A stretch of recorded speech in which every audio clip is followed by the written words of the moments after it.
Not. Some of those old things are beautiful. They have style, charm, personality, history. They do? Of course they do. Old things can be very special indeed. Take my friend Toby the tram engine. Now Toby is as old as the hills, and I'm afraid the railroad thinks he's of no use anymore. Well, here, let me tell you.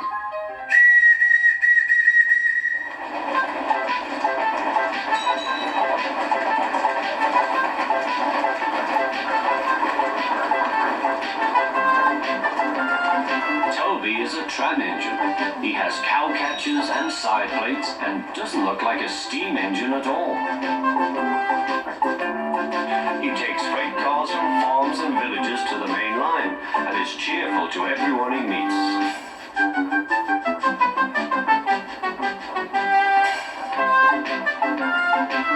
He has a coach called Henrietta, who has seen better days. It's not fair at all, she grumbles, remembering she used to be full and 9 cars would rattle behind her.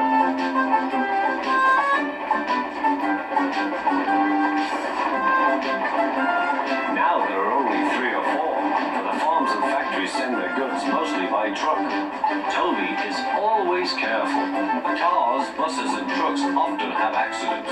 Toby hasn't had an accident for years. The buses are crowded and Henrietta is empty.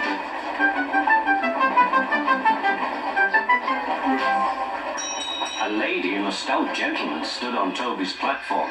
He was, of course, a Topham Hatt, but Toby didn't know this yet.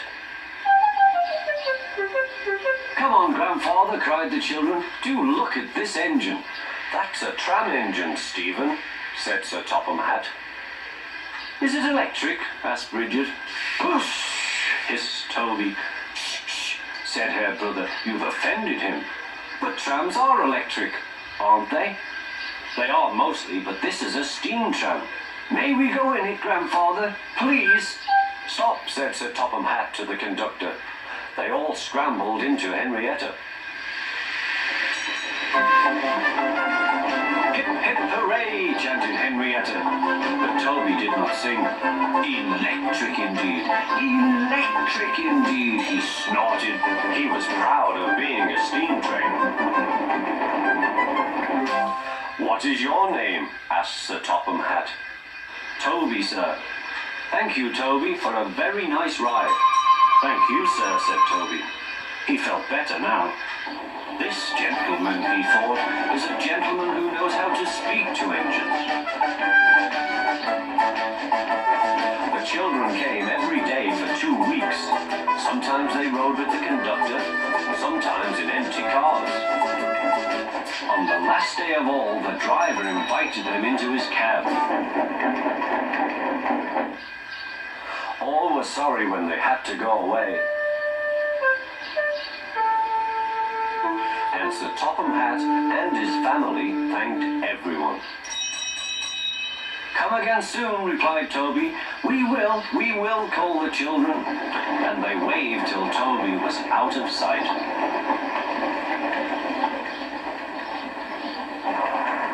The months passed. Toby had few cars and fewer passengers. "Our last day, Toby," said his driver one morning. "The manager says we must close tomorrow." That day, everyone wanted the chance of a last ride. The passengers joked and sang, but Toby and his driver wished they wouldn't.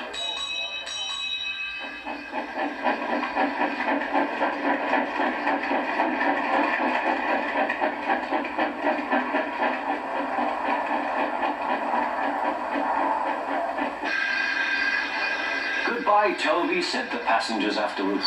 "We are sorry your line is closing down." "So am I," said Toby. Nobody wants me, Toby thought, and went on happily to sleep. Next morning, the shed was flung open, and old Toby woke with a start to see his driver waving a piece of paper at him. "Wake up, Toby," they shouted excitedly. "The mail has just arrived, and there is a letter for us from the stout gentleman. Maybe it's good news."